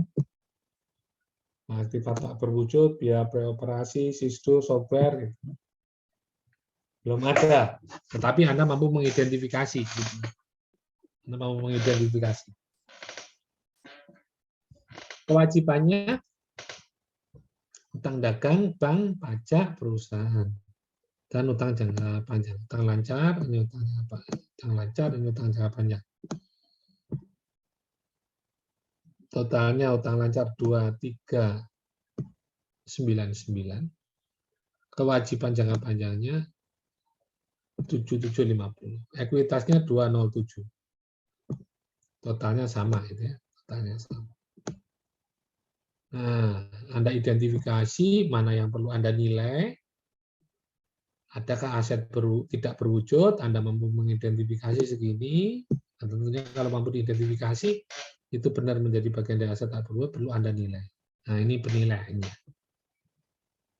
Uang mukanya menjadi turun. Sebenarnya uang muka itu kan sewa dibayar di muka, dan lain-lain kayak gitu. Asuransi dibayar di muka, piutang. Menurut catatan akuntan 271. Menurut penilai, wah, lebih rendah lagi. Harus disesuaikan, 225. Pencadangannya kurang. Dan lain sebagainya. Termasuk perlengkapannya lebih.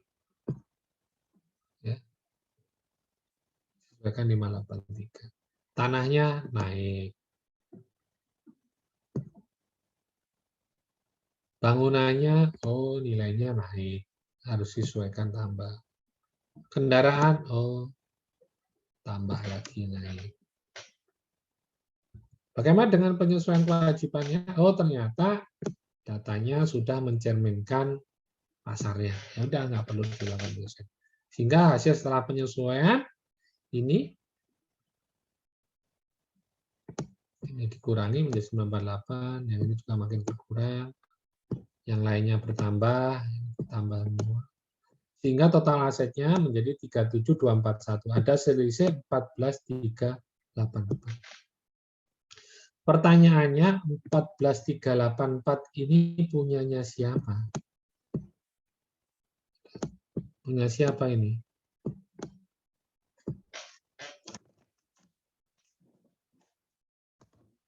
Siapa? Objek yang dinilai, Pak. Artinya objek yang dinilai itu punya mana? Menilai entitas atau menilai ekuitas? Kalau kita bicara konsep akuntansinya tadi. Ekuitas. Kuitasnya, Pak. Oke. Ekuitas, gitu ya.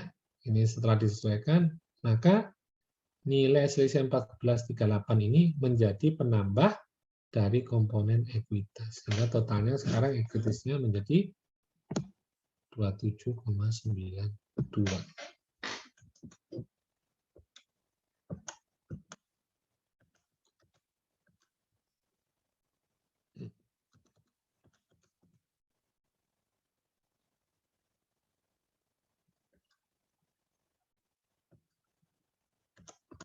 Oke. Ya, 27,92. Atau kalau ingin ini sama aja dengan total aset. Total aset kan ini 3241 dikurangi dengan nilai ini aset lancar atau total utang, dan juga ini. Hasilnya adalah ini. Hasilnya adalah 2709. Itu yang terkait dengan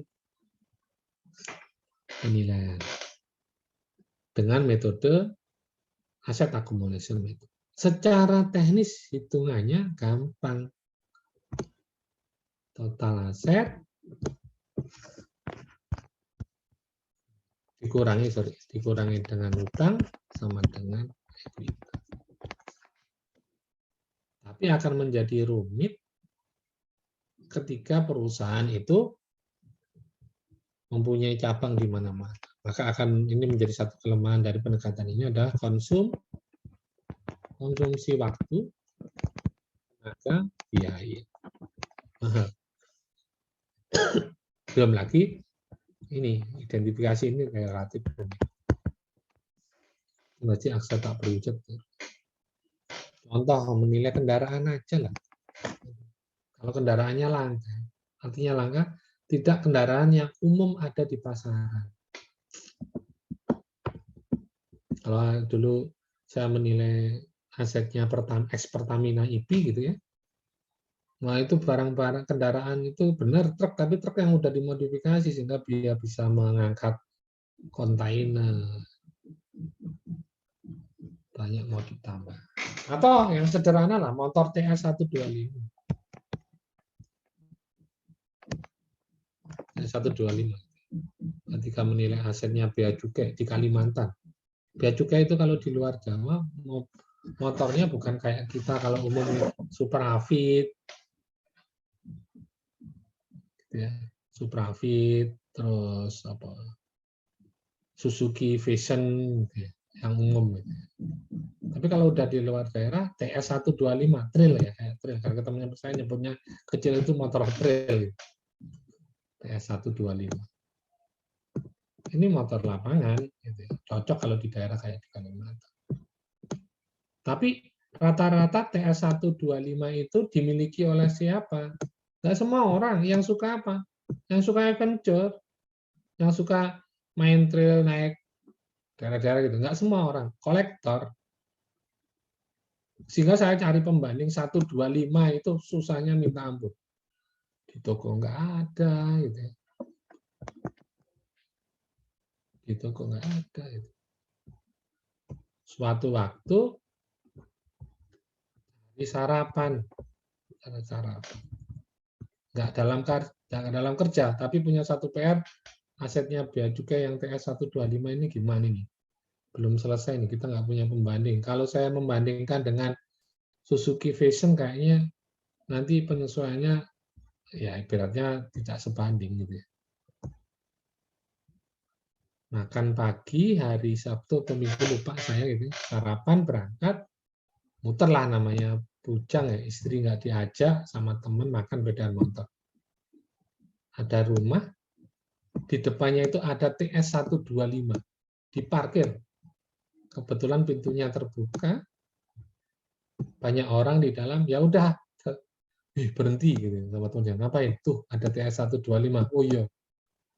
Ketok pintu, tanya, maaf, 125 yang di depan itu milik siapa ya? Ya, orang kaget kan otomatis. Oh milik saya, kenapa mas? Kalau sana, kenapa bang? Gitu. Oh, dijual enggak? Wah enggak Waduh sayang. Padahal kalau di sini kan cocok ya lapangan. Apalagi saya kerja di lapangan. Oh iya. Lagian saya juga suka motor kayak gini, cocok di lapangan, enak gitu. Buat koleksi juga bagus sih. Boleh nggak saya ambil foto mas? Saya suka ya. Oh silahkan, foto jepret. Berapa dulu ngomong-ngomong belinya? Ngomong dia harganya sekian. Jebret. Oke mas, siapa tahu berubah pikiran. Suatu saat kalau mau jual, saya mau boleh minta nomor teleponnya ya. Oh boleh. Jebret. Nomor HP, harga, foto, lari kemana? Lari ke laporan penilaian. Itu ingat banget ya, waktu di Singkawang, Kalimantan sama temen. Hanya motor 125. Tapi tahu transaksi jual beli beneran. Gitu. Kalau Anda pingin yang transaksi, kalau penawaran ya. Tapi jangan sampai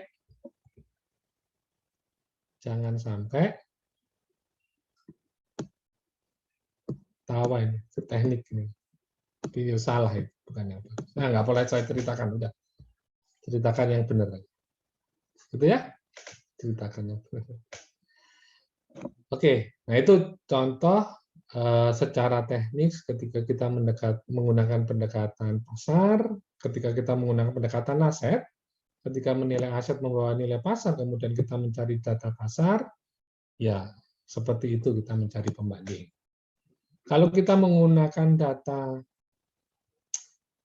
pendekatan biaya, maka mau nggak mau kita harus datang ke masing-masing aset untuk mengetahui spesifikasi teknis. Ya. Sehingga Anda bisa buat penentuan berapa material yang digunakan dan lain sebagainya.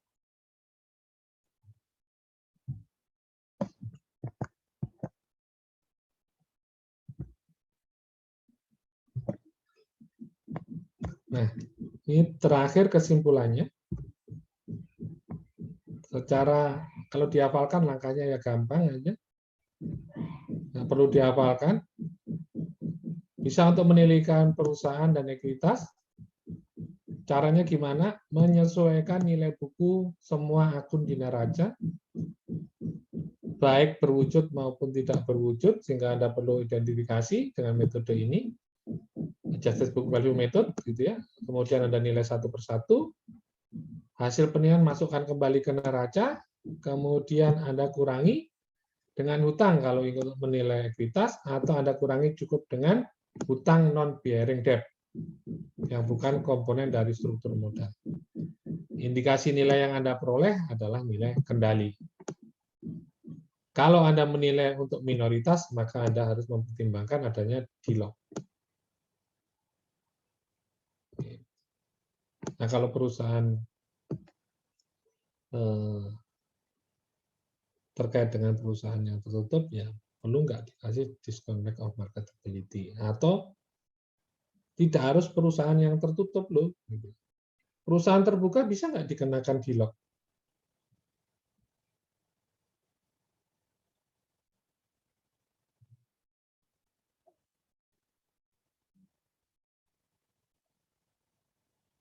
Bisa, Pak. Kenapa kok bisa? Oh, aturannya ada kok. Terbuka pun ada DLOC. Terbuka dikasih DLOC, tertutup jadi dikasih di lock. Nah, pertanyaan sekarang, dasar Anda menentukan di lock perusahaan terbuka dari mana gitu kan? Jadi Anda melihat dari sisi apanya kira-kira? Minor mayornya, Pak. Minor mayornya. Oke, kalau mayoritas mungkin relatif susah. Apalagi yang paling gampang.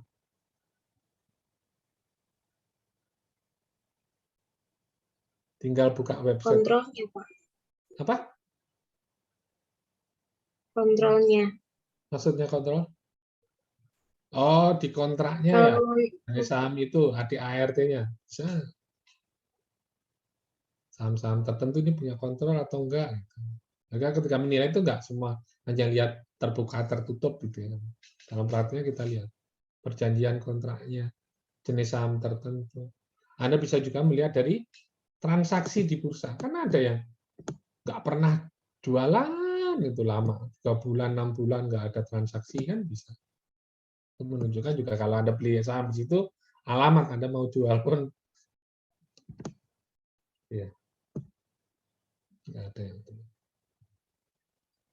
Nah itu materi kita hari ini kayaknya deh. Nah,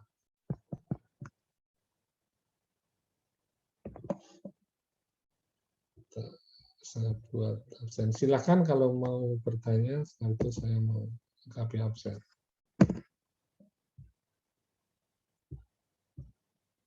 Oh iya, Pak saya.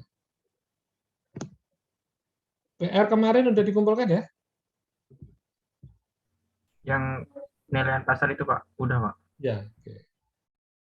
Oke, jadi dari tugas kemarin intinya Anda buat apa? Anda buat common size-nya, kemudian Anda bandingkan gitu ya.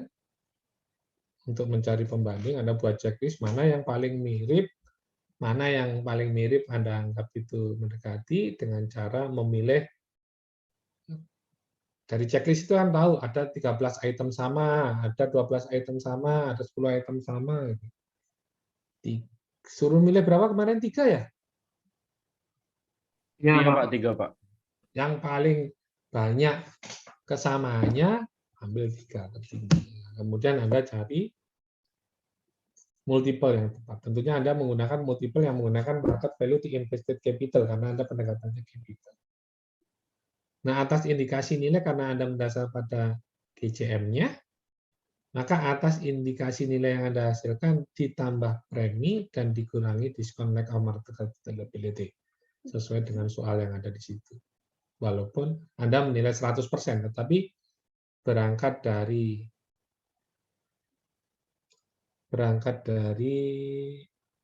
indikasi nilai metodenya adalah tidak punya kendali, maka harus Anda tambah premi. Gitu ya. Preminya sebesar berapa sudah ada di soal. Nah, untuk lebih detailnya Pak, kenapa ditambah premi? Gitu ya. Kan 100%. Tadi alasannya adalah dia masih mencerminkan minority karena dari pabrik pasar. Dasar dalilnya Pak, gitu.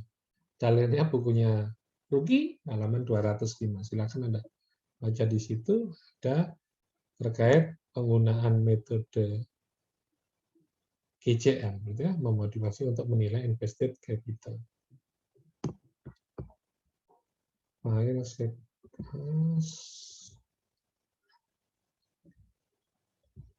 kelas 52 ya.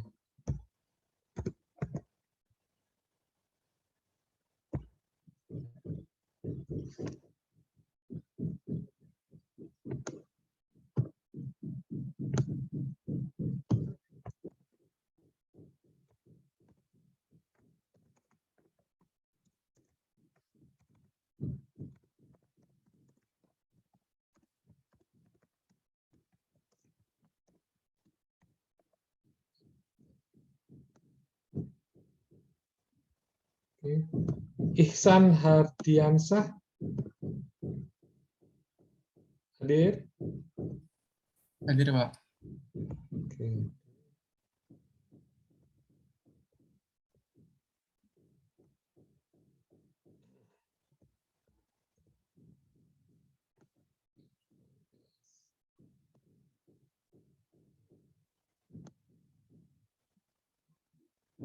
Oke. Ada pertanyaan? Jelas untuk hari ini? Oke, kalau nggak ada pertanyaan, saya ingatkan kembali untuk nilainya. Kalau ada kesalahan hitung, silakan Anda sampaikan. Nanti siang rekannya akan saya kirim. Oke, kalau nggak ada pertanyaan untuk hari ini saya akhiri. Terima kasih perhatiannya. Tolong dibaca kembali buku terkait metode excess earning method, gitu ya, di dalam menentukan nilai ekuitas maupun nilai perusahaan dengan pendekatan aset. Oke, selamat siang. Assalamualaikum warahmatullahi wabarakatuh. Waalaikumsalam warahmatullahi wabarakatuh. Terima kasih banyak, Pak. Terima kasih banyak, Pak. Saya kirim dulu ini materinya di Google Classroom.